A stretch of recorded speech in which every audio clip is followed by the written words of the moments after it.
नमस्कार, मैं खुशी और आप देख रहे हैं द न्यूज इंडिया लाइव। आइए नजर डालते हैं आज की बड़ी खबर पर। ओवैसी की बात सही, आधे हिंदू तो एक झटके में ही खत्म हो जाएंगे, राजा भैया ने कहा। हैदराबाद के एक नेता ने कहा कि पुलिस हटा दो तो 15 मिनट में पता चल जाएगा। ऐसा नहीं लगता कि यदि हम गंभीरता से सोचें तो काफी हद तक उसकी बात सही है। यदि ऐसा हो जाए तो लगभग आधा हिंदू एक झटके में साफ हो जाएगा। आखिर हमारे पास है क्या?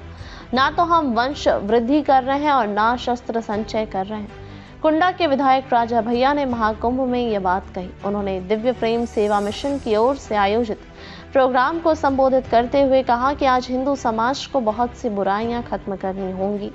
इसके अलावा अपने अस्तित्व के लिए भी प्रयास करने होंगे। राजा भैया ने कहा, यह बात सत्य है कि शास्त्रों से रक्षा नहीं हो सकती। संस्कृतियों की रक्षा के लिए शस्त्र जरूरी है। तक्षशिला खत्म नहीं होता। एक लुटेरे ने नालंदा के आग के हवाले कर दिया। महीनों तक वहां पुस्तकें जलती रहीं। हमारे प्रभु ने जब जब अवतार लिया तो उन्होंने अस्त्र धारण किए। भगवान राम को जब वनवास हुआ तो वह सब कुछ छोड़ गए, लेकिन अपने अस्त्र साथ लेकर गए। हम माँ की उपासना करते हैं तो वह भी शस्त्र सज्जित रहते हैं। हनुमान जी के हाथ से गदा नहीं छूटी और शिव जी के हाथ में त्रिशूल हमेशा रहता है।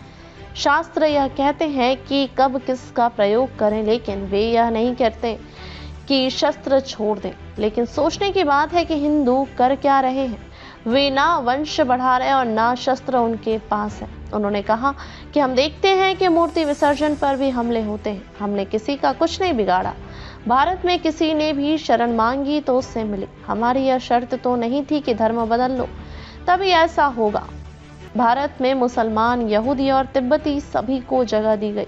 किसी भी भारतीय को इस पर आपत्ति नहीं थी। लेकिन समस्या तब शुरू होती है जब आप कहें कि जो मेरा ईश्वर है उसी को मानना होगा। ऐसा नहीं करोगे तो मारे जाओगे। हमले होंगे और आतंकी धमाके होंगे। या हमले चाहे काशी प्रयाग अक्षरधाम में हो या फिर भारत की संसद में हो। जनसत्ता दल के लीडर ने कहा कि यह हर कोई मानेगा कि जितनी ज्यादा लूट, बलात्कार और हत्या हिंदुओं के साथ धर्म के नाम पर हुई है उतनी किसी और के साथ नहीं हुई। हमने शस्त्र छोड़े और जातियों में कूटनीति के नाम पर बांट दिए गए। महाकुंभ में राजा भैया ने कहा, यह बात सही है कि सनातन से पहले कुछ नहीं था। जो भी धर्म और पंथ आए वह सनातन के बाद आए थे। सनातन की ऐसा धर्म है, इसमें देवताओं में अवतार लिए।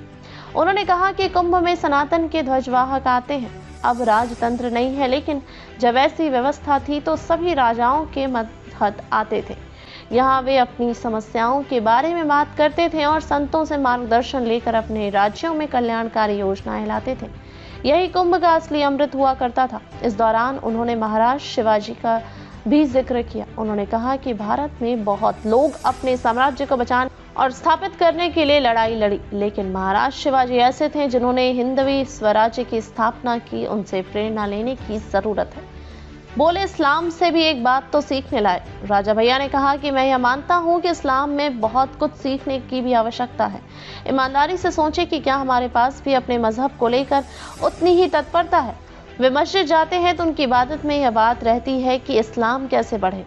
उन्होंने शस्त्र धारण को जरूरी बताया और कहा कि आज यदि देश सुरक्षित है तो सेना के कारण है। यह इसलिए नहीं है कि हम प्राचीन देश हैं और हम बड़े ज्ञानी हैं। आज देखें कि इजराइल यदि अस्तित्व बचाए हुए है तो वह अपने शस्त्र बल के कारण है। हमारे यहाँ नागा अखाड़ों की स्थापना शस्त्रों के आधार पर ही हुई।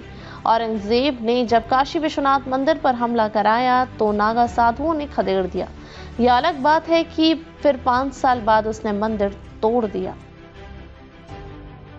अब तक के लिए बस इतना ही। फिर होगी आपसे मुलाकात ऐसी एक और खबर के साथ। अब तक के लिए नमस्कार और देखते रहिए द न्यूज इंडिया लाइव। ऐसे ही लेटेस्ट अपडेट्स के लिए हमारे चैनल को सब्सक्राइब करें। तुरंत नोटिफिकेशन पाने के लिए बेल आइकन प्रेस करना ना भूलें। यदि आप हमें फेसबुक या इंस्टाग्राम के माध्यम से देख रहे हैं तो हमारे पेज को फॉलो जरूर करें। धन्यवाद।